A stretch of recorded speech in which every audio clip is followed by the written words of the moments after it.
Every time you make a decision to do something hard, something structured, something aligned with discipline, you're not just ticking off a task on your to-do list. You're quite literally changing the structure and function of your brain. This concept is called neuroplasticity. It's the brain's innate ability to rewire itself based on what you repeatedly do, think, and focus on. And the implications of this are massive when it comes to building a life rooted in consistency, effort, and discipline. You see, most people think discipline is about willpower, about waking up one day and deciding to force yourself through discomfort over and over again.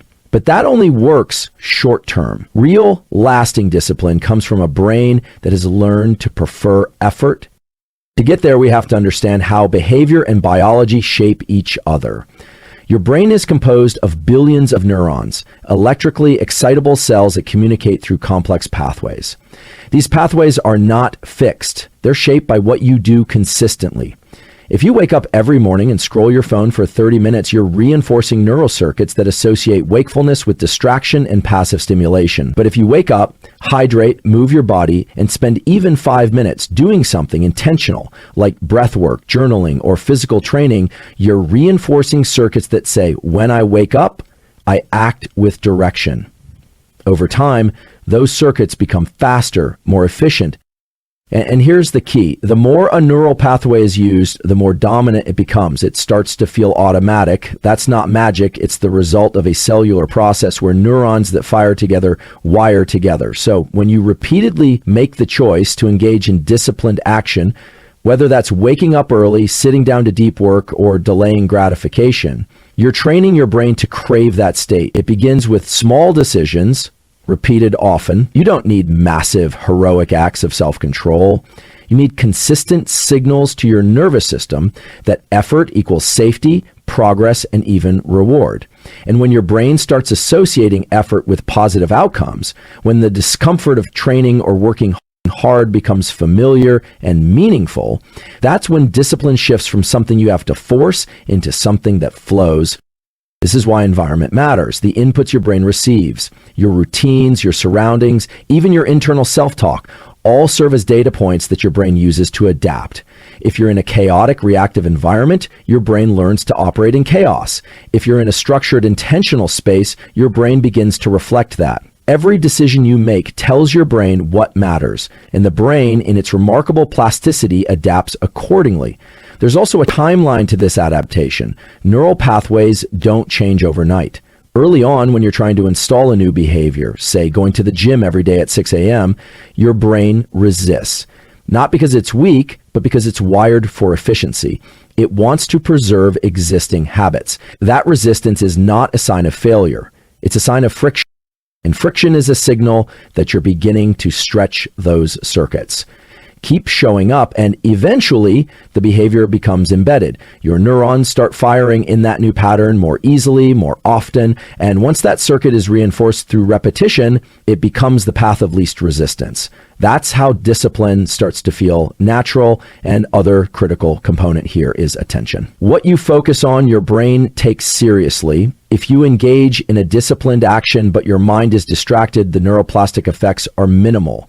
But if you focus deeply with intention, even for short bursts, the signal to the brain is strong. That's how you accelerate the learning process and encode new patterns. Focus is a neurochemical amplifier. It tells the brain, this matters, keep doing it.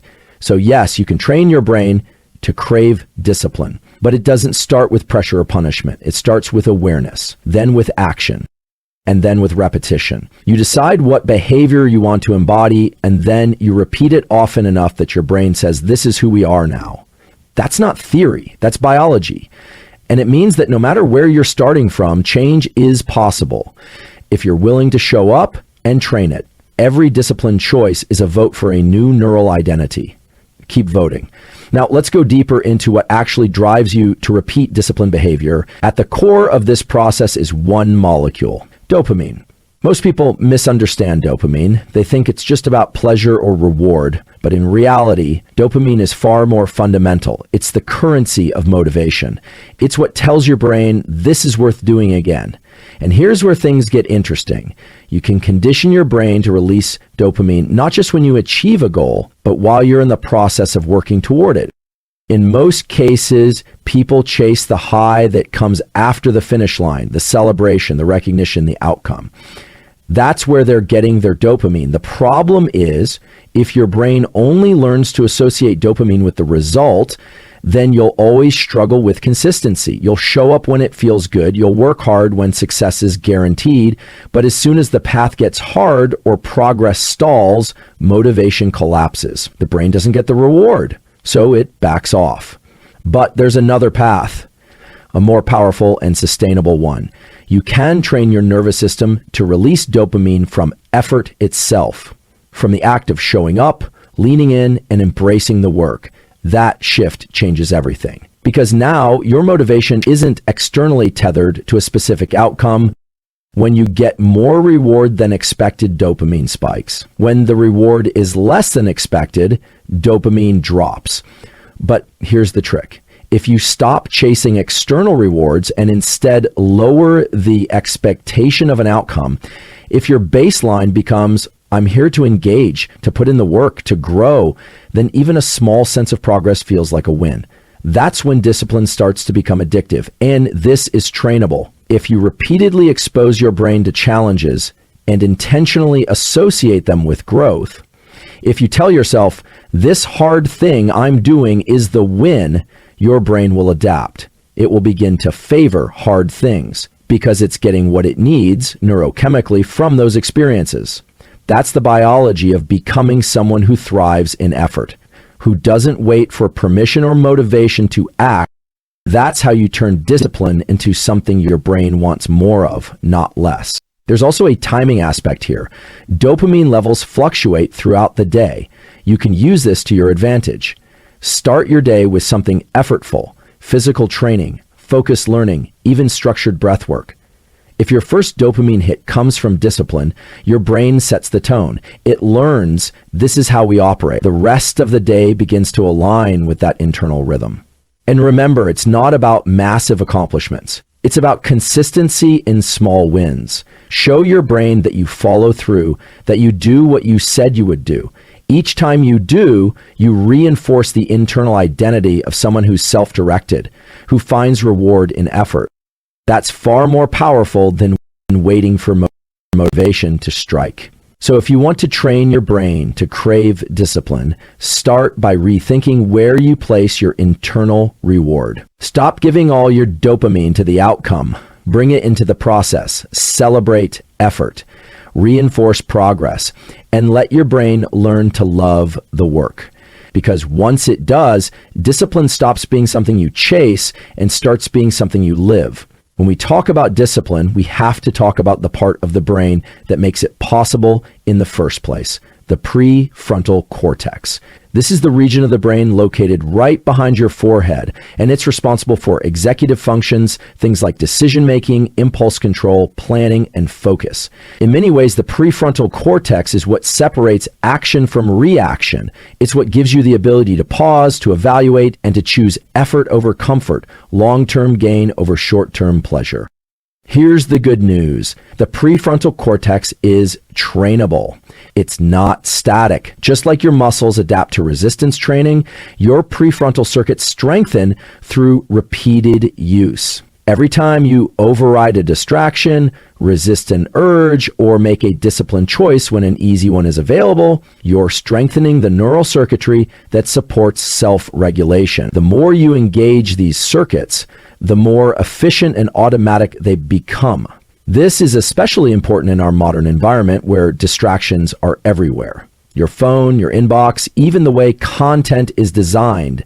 These are all engineered to pull you out of intentional action and into reactive behavior. Every time you react without thinking, you're bypassing the prefrontal cortex and defaulting to more primitive circuits, those that are driven by novelty, emotion, or immediate gratification. and it doesn't take long. Research shows that even a few minutes of focused, intentional behavior each day can have measurable effects on prefrontal activation. But consistency is key. The brain doesn't adapt to what you do occasionally. It adapts to what you do regularly. So when you're consistent in choosing effort, in delaying gratification, in sticking to your commitments, you're literally sculpting a brain that defaults to discipline. What's interesting is that as the prefrontal cortex becomes more efficient, something else happens. You start to experience less internal resistance. The mental battle between what you should do and what you feel like doing becomes quieter. That's because the circuits that support intentional action are firing more automatically. You no longer have to negotiate with yourself as often. You just act. There's also a feedback loop here that connects with the earlier points. As you strengthen your prefrontal cortex, your ability to stay in effort improves. That effort in turn starts to feel rewarding as your dopamine system adapts. And the repetition of this loop reinforces the neuroplasticity that makes all of it more natural over time. It's important to know that the prefrontal cortex is also influenced by your physiology. Things like sleep, nutrition, and stress directly affect how well this part of the brain functions. When you're sleep deprived, for instance, prefrontal control drops and emotional reactivity goes up. So if you want to train discipline, you also need to support the system that makes it possible. Rest, recovery, and deep focus aren't luxuries, they're part of the training. Another powerful way to engage the prefrontal cortex is through visualization. When you mentally rehearse a disciplined action, visualizing yourself waking up early, going through your workout, finishing a task, you're priming the brain to act in alignment with that vision. The circuits involved in mental imagery overlap significantly with those involved in actual behavior. So even visualization becomes a tool for sculpting discipline at the neural level. Ultimately, your ability to choose discipline over distraction, effort over ease, and focus over chaos is not just about character, it's about the strength of a specific part of your brain. And that strength is built through repetition, friction, and intention. When you train the prefrontal cortex consistently, discipline stops feeling like something you have to force and starts becoming who you are. We talk about building discipline into the architecture of your brain. We have to talk about repetition, not in a vague motivational sense, but in a deeply biological one. The brain doesn't change because of a single decision. It changes because of what you repeat. Repetition is what tells the nervous system this matters. It's the signal that a certain behavior is worth encoding. And that's how discipline over time shifts from being a choice to being a trait. Most people think they need to feel motivated every day to act with discipline. But motivation is unreliable. It fluctuates based on sleep, hormones, stress, mood. What doesn't fluctuate is your ability to repeat small, structured actions every single day. That's how real change happens, through consistent signals to your neural circuitry. Think of it like this. When you repeat a behavior, whether that's waking up early, journaling, training, or executing a focused work block, you're reinforcing a neural pathway. At first, that pathway is weak. It's like trying to walk through tall grass with no trail. It's slow, it's awkward, and your brain resists it because it's metabolically expensive to do something unfamiliar. But if you keep walking that same path day after day, something changes. The trail gets clearer, the resistance fades, and eventually that path becomes the default. It's what repetition does. It builds neural efficiency. Now, the beauty of the brain is that it doesn't just respond to massive efforts. In fact, it responds more predictably to small, manageable, consistent inputs. 5 minutes of deep work every morning, 10 push-ups, a cold shower, a short breathing protocol before you open your phone. These micro exceptions might seem insignificant on their own, but to your brain, they are repetitions, votes for a more disciplined identity. And because they're repeatable, they're powerful. You don't need to overhaul your entire life in one day. In fact, trying to do that overwhelms the nervous system and leads to burnout or backsliding. What you need is 1 or 2 non-negotiables. Daily actions that tell your brain, we do hard things, we follow through, we move forward. The simplicity of that approach is what makes it sustainable. And sustainability is the key to rewiring your brain. There's also a deeper psychological effect here. When you repeat disciplined behavior, even in small amounts, you begin to build self-trust. You become someone whose actions align with their intentions. And that alignment reduces internal friction. Instead of constantly negotiating with yourself, should I do it? Should I skip it? Should I wait? You just act. Because the behavior is no longer a decision, it's a default. That's what repetition makes possible. Now, repetition doesn't just build the behavior. Early on, when you're trying to install a new habit, it takes a lot of mental effort. You have to remind yourself, you have to fight resistance. But with repetition, the cognitive load drops. You don't have to think about it as much. And that frees up bandwidth for deeper focus, better performance, or more creative work. So repetition isn't just about getting better, it's about making discipline more efficient. Here also ties back into dopamine. When you repeat a behavior and associate it with progress, even if that progress is subtle, your brain starts to release dopamine in anticipation of that action. That anticipation becomes a motivator. It pulls you into the behavior instead of you having to push yourself into it. The more frequently you reinforce that loop, the stronger it gets. That's how habits of discipline turn into sources of momentum.